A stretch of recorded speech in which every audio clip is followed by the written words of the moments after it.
Welcome students. अब हम देखेंगे पेज टेबल के अलग अलग तरह के स्ट्रक्चर्स।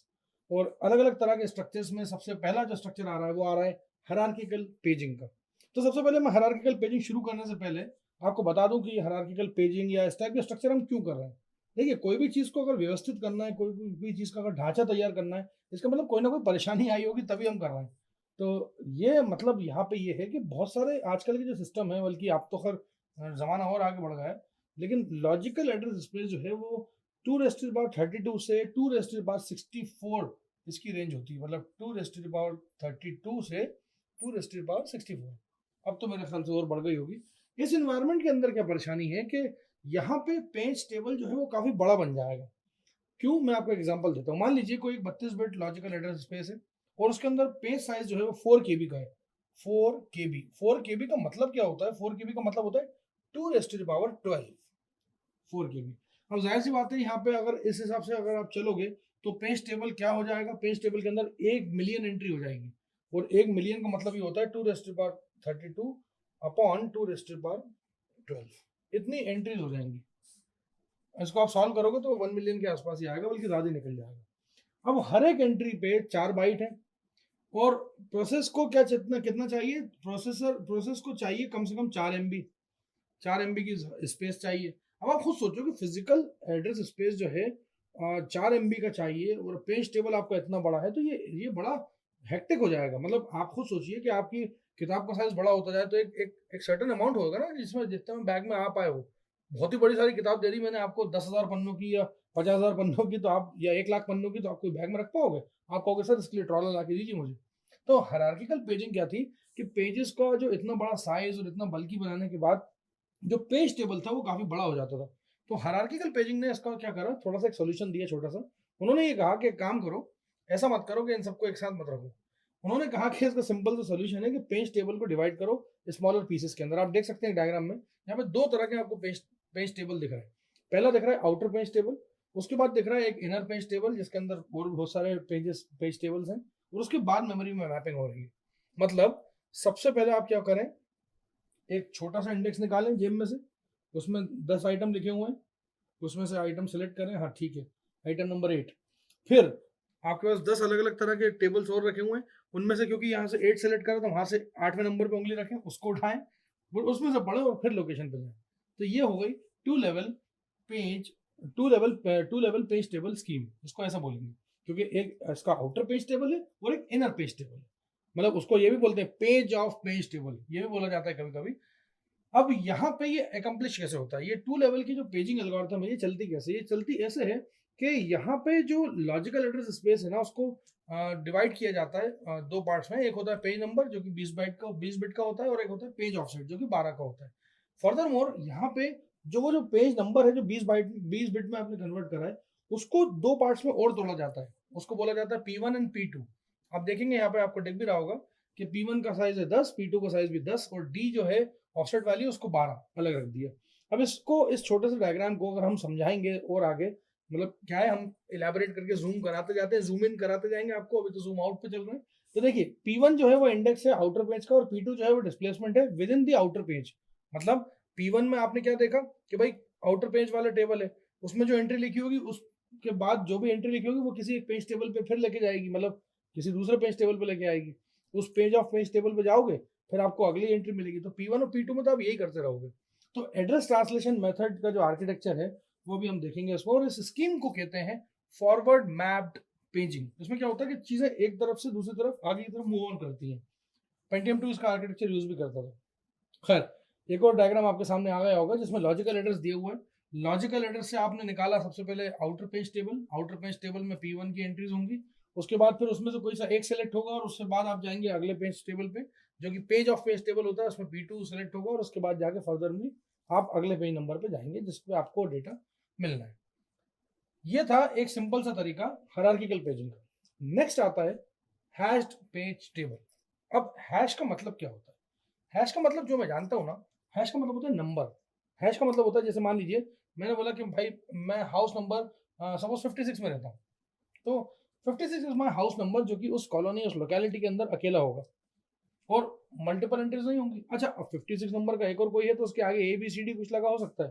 बट हैशिंग का मतलब ये होता है कि आपने हैश टेबल यूज करते हो जब आपका एड्रेस स्पेस जो है वो 32 बिट से भी ज्यादा लंबा चला जाता है, और 32 बिट से ज्यादा लंबा चले रहने के बाद आप हैश वैल्यू यूज करते हो वर्चुअल पेज नंबर के लिए। अब वर्चुअल पेज नंबर में कैसे एंट्री करते हैं, क्या करते हैं, अभी देखेगा आपको थोड़ी देर में, क्योंकि मैं जितना बोल रहा हूँ उसको डायग्राम के साथ अगर आप देखेंगे तो ज़्यादा ज़्यादा समझ में आएगा। हर एक एंट्री हैश टेबल के अंदर जो होती है वो लिंक लिस्ट की तरह होती है, कि उसके अंदर जितने भी एलिमेंट्स होते हैं वो सारे हैश के साथ किसी एक पर्टिकुलर लोकेशन या सेम लोकेशन पे वो रहते हैं, लिंक्ड रहते हैं, ताकि कोलिजन से बचा जा सके या कोलिजन को हैंडल किया जा सके। जितने भी एलिमेंट्स होते हैं उनके अंदर तीन फील्ड्स होती हैं बेसिकली। ए, एक फील्ड होती है ए जिसका नाम होता है the virtual page number.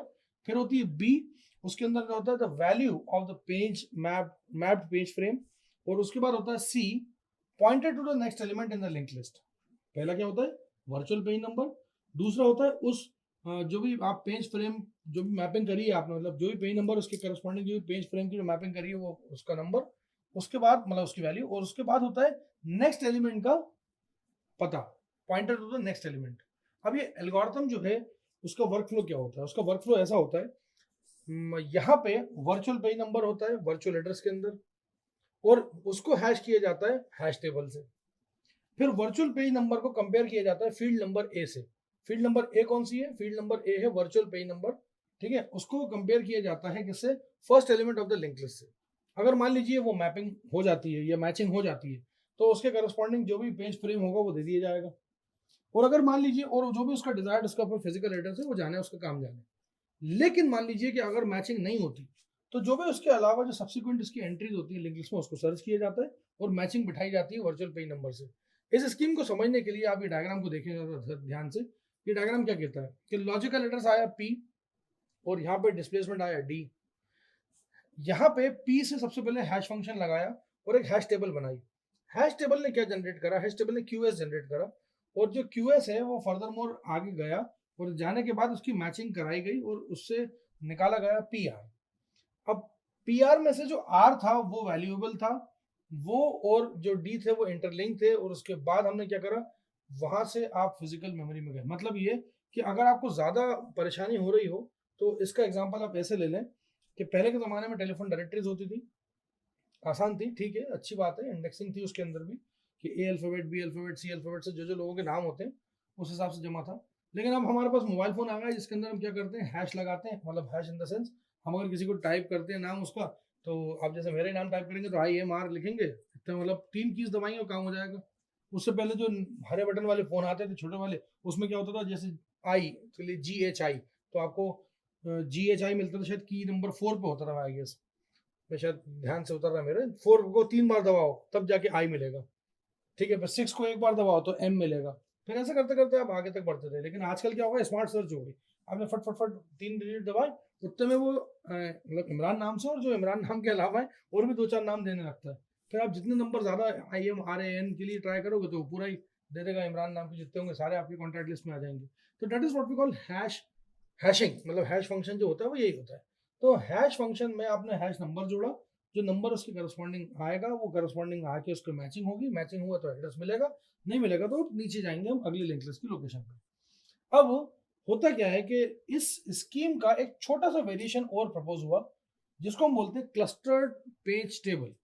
Clustered page table में क्या करा कि उन्होंने क्या करा, क्लस्टरिंग कर दी उसकी, ठीक है। और यहाँ पे क्लस्टर्ड पेज टेबल बिल्कुल हैश पेज टेबल की तरह ही होता है, बस फर्क इतना है कि यहाँ पे हैश टेबल जो होती है वो एक्चुअली सेवरल पेजेस को रेफर करती है रादर देन सिंगल पेज, मतलब एक सिंगल पेज को रेफर नहीं करती हैश टेबल, बहुत सारे को करती है। जैसे मैं बताया ना कि IMR आपको लिखना है तो आई के लिए आजकल स्मार्ट सर्च आ गया, तो आई के लिए 4, एम के लिए 6, मतलब एक बार सिंगल बार, और आर के लिए आप 7 दबाएंगे तो IMR भी आ जाएगा, और इसके अंदर जो भी और बाकी बचे हुए जो लोग हैं ना वो भी धीरे से आने लगेंगे।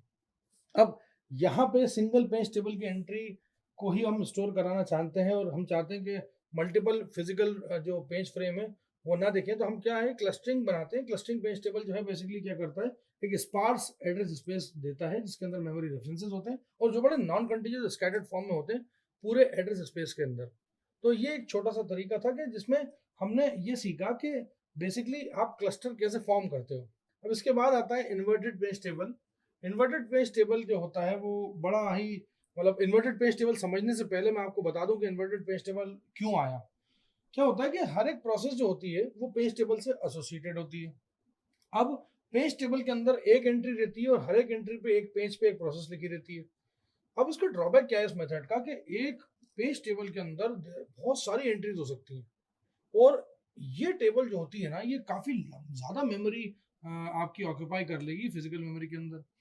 अब और दूसरा ये भी है कि आपने ऑक्यूपाई तो कर ली, अब उसका रिकॉर्ड भी रखना पड़ता है कि फिजिकल मेमोरी यूज हो रही है तो जाहिर सी बात है उसका ट्रैक रिकॉर्ड रखना पड़ेगा। यहाँ पे इस प्रॉब्लम को सॉल्व करने के लिए हम यूज करते हैं in an inverted page table. Inverted page table क्या करता है देखिए ध्यान से।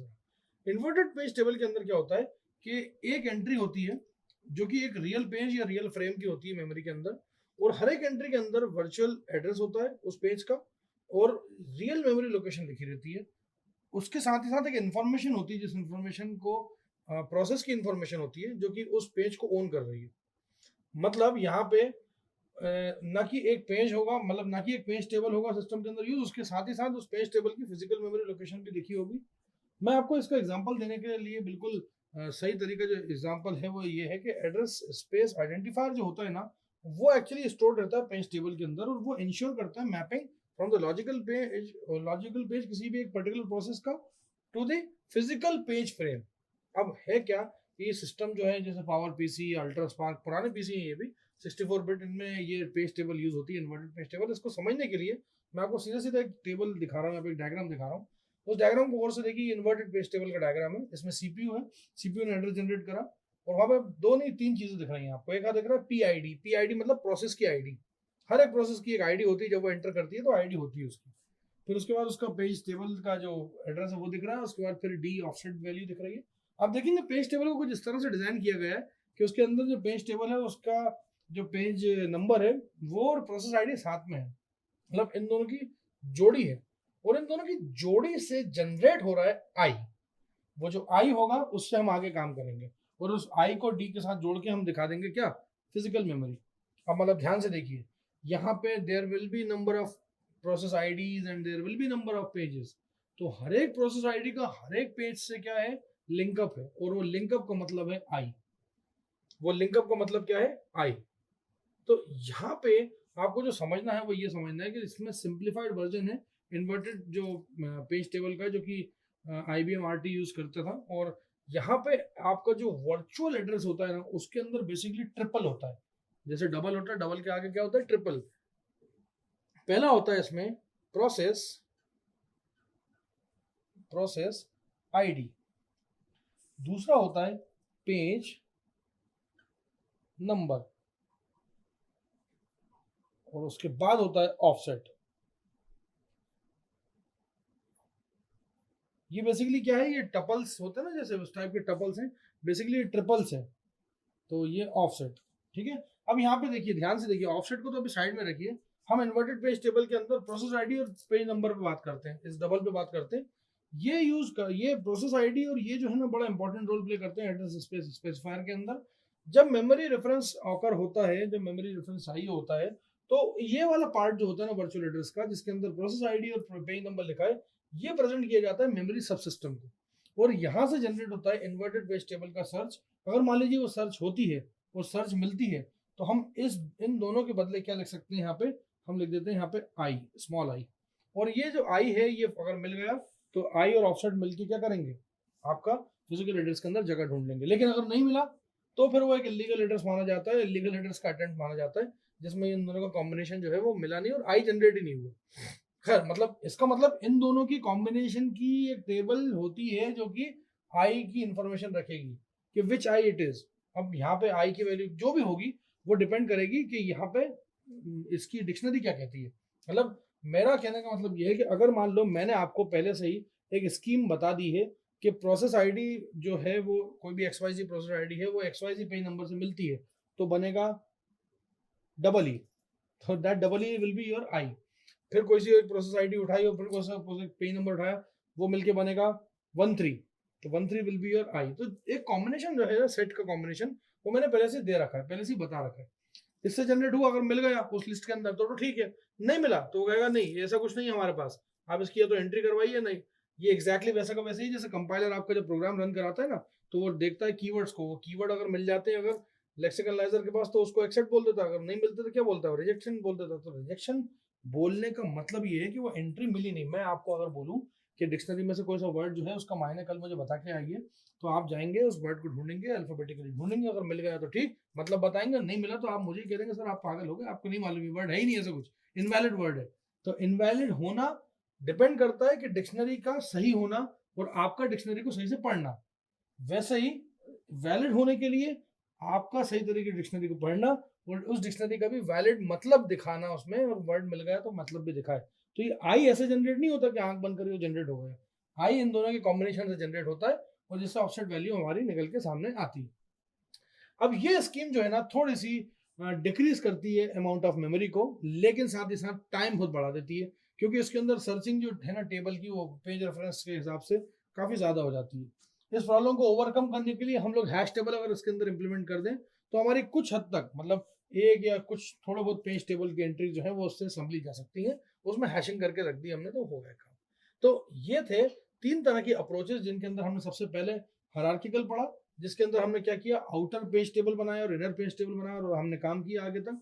और आउटर पेज टेबल और इनर पेज टेबल आपको शायद मेरे ख्याल से डायग्राम में दिख भी रहा होगा हायरार्किकल वाला, कि इनर पेज टेबल और आउटर पेज टेबल मिलके कैसे मेमोरी को मैप कराते हैं P1 P2 के नाम से। P1 P2 हमने दिया और पेज नंबर को दो टुकड़ों में तोड़ा और ऑफसेट वैल्यू जोड़ी। उसके बाद हमने यहाँ पे एक और चीज देखी थी कि वो इनर पेज टेबल की उनका एड्रेस ट्रांसलेशन कैसे होता है किसी भी 2 लेवल पेजिंग एल्गोरिथम के अंदर। फिर हैश पेज टेबल पढ़ा तो उसके अंदर हमने देखा कि हैश फंक्शन का यूज करा, जिससे हमने हैश फंक्शन से आगे बढ़े और आर फाइंड आउट करा, और आर फाइंड आउट करने के बाद हमने फिजिकल एड्रेस तक पहुंच गए। इन्वर्टेड के अंदर तो आपको सामने दिख ही रहा होगा कि इन्वर्टेड के अंदर आपने प्रोसेस आईडी को तवज्जो दी, प्रोसेस आईडी और पेज नंबर को ध्यान में रखते हुए ऑफसेट वैल्यू के साथ आई को फाइंड आउट करा और इन्वर्टेड पेज टेबल के अंदर की एंट्री निकाल के आप फिजिकल एड्रेस लोकेशन पे पहुंच गए। तो ये थे तीन तरह के मेथड्स जिनसे कि आप किसी भी पेज टेबल को स्ट्रक्चर कर सकते हैं, डिजाइन कर सकते हैं और बेहतर बना सकते हैं। Thank you so much.